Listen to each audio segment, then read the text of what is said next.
प्यारी सास संगत जी, राधा स्वामी संगत जी, बाबा जी के अमेरिका के सवाल जवाब कार्यक्रम से पहले एक ऐसी घटना हुई जिसने वहाँ मौजूद पूरी संगत को हैरान कर दिया। कुछ पल के लिए माहौल इतना गंभीर हो गया कि किसी को समझ नहीं आ रहा था कि आगे क्या होगा। लेकिन उसी समय एक सेवादार ने जिस धैर्य, प्रेम और नम्रता का परिचय दिया, वो हम सभी के लिए एक बहुत बड़ी सीख बात बन गया। लेकिन पूरी बात सुनने से पहले हम संगत से विनती करते हैं कि वीडियो में अंत तक बने रहें और कमेंट में प्यार भरा राधा स्वामी जरूर। ये घटना 5-6 दिन पहले की है। प्लेट नुमा में हुए सवाल जवाब कार्यक्रम से पहले की बताई जाती है। इस घटना को अपनी आंखों से देखने वाले एक सत्संगी ने विस्तार से बताया।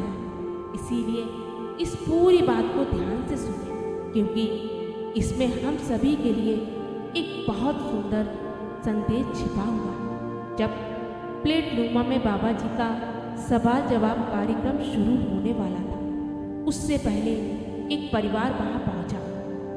वो परिवार कहाँ से आया था इसकी जानकारी नहीं मिल सकी, लेकिन वो बाबा जी के दर्शन और सवाल जवाब सुनने के लिए आया हुआ था।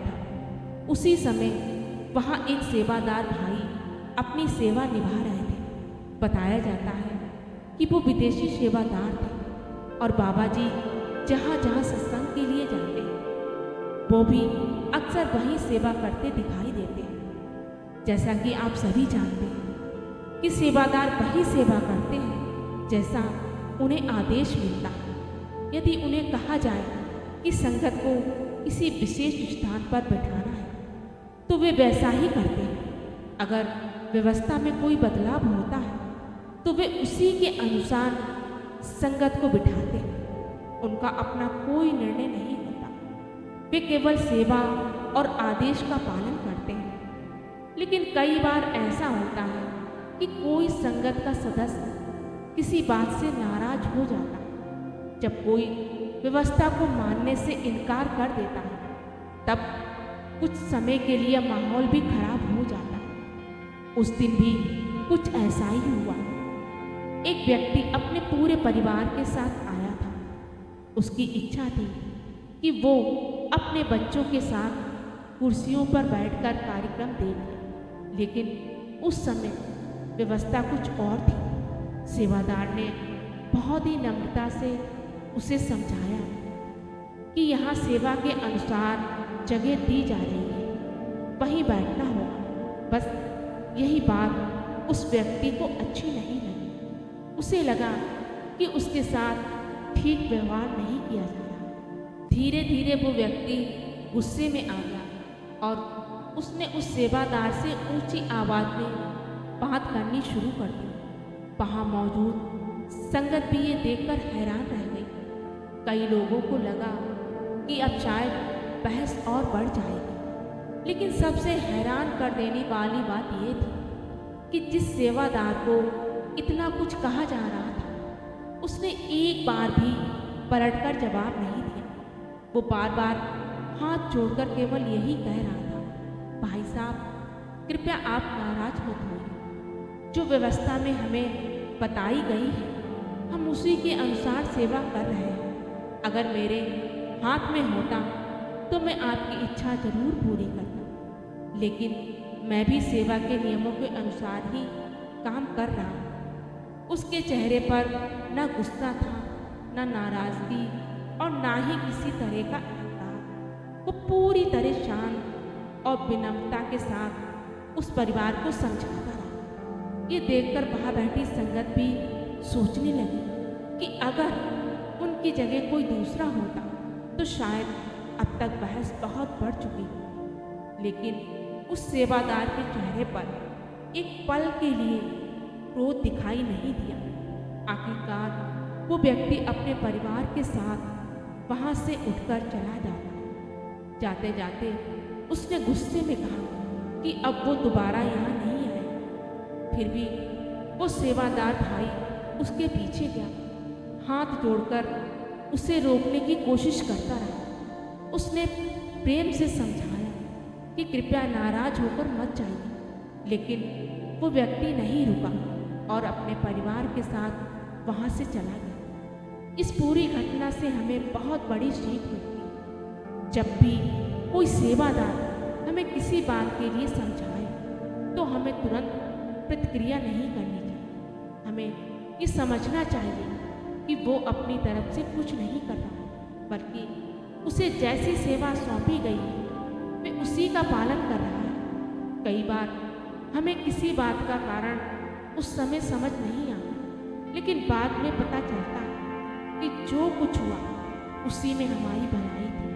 इसलिए परमार्थ में हमेशा नम्रता, धैर्य और आज्ञा का पालन करना चाहिए। बाबा जी भी हमेशा यही समझाते हैं कि सेवा तभी सफल होती है जब उसके साथ विनम्रता जुड़ी हो।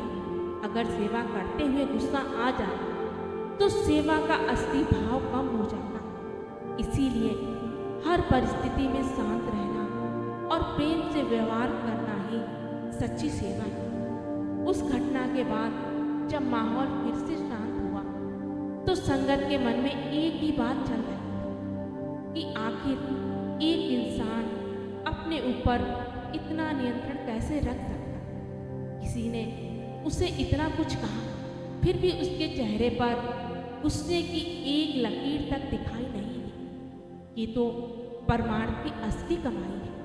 भजन सिमरन का असर केवल आंखें बंद करके बैठने से नहीं है, बल्कि वो हमारे व्यवहार में भी दिखाई देता है। जब कोई हमें कुछ गलत कहे और फिर भी हम शांत रह सकें, तभी समझना चाहिए कि परमार्थ धीरे धीरे हमारे जीवन में उतर रहा है। इसके बाद सवाल जवाब का कार्यक्रम शुरू हुआ। उस कार्यक्रम में जो सवाल जवाब हुए थे उन्हें मैंने अपनी पिछली वीडियो में पहले ही साझा कर चुकी हूँ। जो भी संगत उन सवाल जवाब को विस्तार से सुनना चाहती है वो हमारे चैनल पर जाकर वो वीडियो देख सकती है। आइए वीडियो में आगे बढ़ते हैं। संगत जी, अब मैं आपको एक ऐसी प्रेरणादायक साखी सुनाने जा रही हूँ जो हमें ये समझाती है कि जिस हृदय में प्रेम, दया और क्षमा का भाव होता वहाँ स्वयं मालिक का निवास होता। ये केवल एक घटना नहीं बल्कि परमार्थ की ऐसी सीख है जो हमारे जीवन की दिशा बदल सकती है। एक समय की बात है, एक संत महात्मा जंगल के किनारे बनी एक छोटी सी कुटिया में रहते थे। उनके पास न धन था न कोई कीमती सामान, लेकिन उनकी सबसे बड़ी पूंजी केवल मालिक का नाम था। दिन रात भजन सिमरन में लीन रहते और जो भी उनके पास आता उसे प्रेम और नम्रता का संदेश देकर विदा करते। सर्दियों की एक कड़ाके की रात थी। चारों ओर गहरा सन्नाटा पसरा हुआ था। उसी रात 5 चोर चोरी की नियत से उस कुटिया में पहुंचे। उन्हें लगा कि संत के पास लोगों की भेंट में आया हुआ काफी सामान होगा और आज अच्छी चोरी हो जाएगी। धीरे धीरे वे कुटिया के अंदर दाखिल हुए और हर कोने की तलाश करने लगे, लेकिन जितना खोजते गए उतना ही निराश होते गए। वहां न कोई संदूक था, न धन, न गहने और न कोई कीमती वस्तु। पूरी कुटिया में केवल एक पुरानी चटाई, मिट्टी का एक घड़ा और एक पुराना कंबल था। एक चोर झुंझलाकर बोला, तुम हमें कहाँ ले आए? यहाँ तो कुछ भी नहीं। इतनी मेहनत करके आए और हाथ कुछ भी ना लगा। उसी समय महात्मा की आंख खुल गई। महात्मा जी ने देखा कि 5 आदमी उनकी कुटिया में खड़े हैं, लेकिन उनके चेहरे पर डर या गुस्से का कोई भाव नहीं था। वे शांत भाव से उठकर बैठ गए। कुछ पल बाद उनकी आंखों से आंसू बहने लगे। चोर घबरा गए। उन्हें लगा कि शायद महात्मा डर गए। उनमें से एक आगे बढ़ा और बोला, बाबा आप क्यों रो रहे हैं? हमने आपको कोई नुकसान तो नहीं पहुंचाया? महात्मा मुस्कुराए और बोले, मैं अपने लिए नहीं रो रहा, मुझे दुख इस बात का है कि तुम इतनी उम्मीद लेकर मेरे घर आए और यहाँ तुम्हें देने के लिए मेरे पास कुछ भी नहीं। अगर मुझे पहले पता होता कि तुम आने वाले हो तो मैं कहीं से कुछ व्यवस्था कर लाता ताकि तुम खाली हाथ वापस ना जाते। ये सुनते ही पांचों चोर एक दूसरे का मुंह देखने लगे। उन्होंने जीवन में पहली बार किसी ऐसे इंसान को देखा था जो लूटने की बजाय उनके लिए दुखी हो रहा था।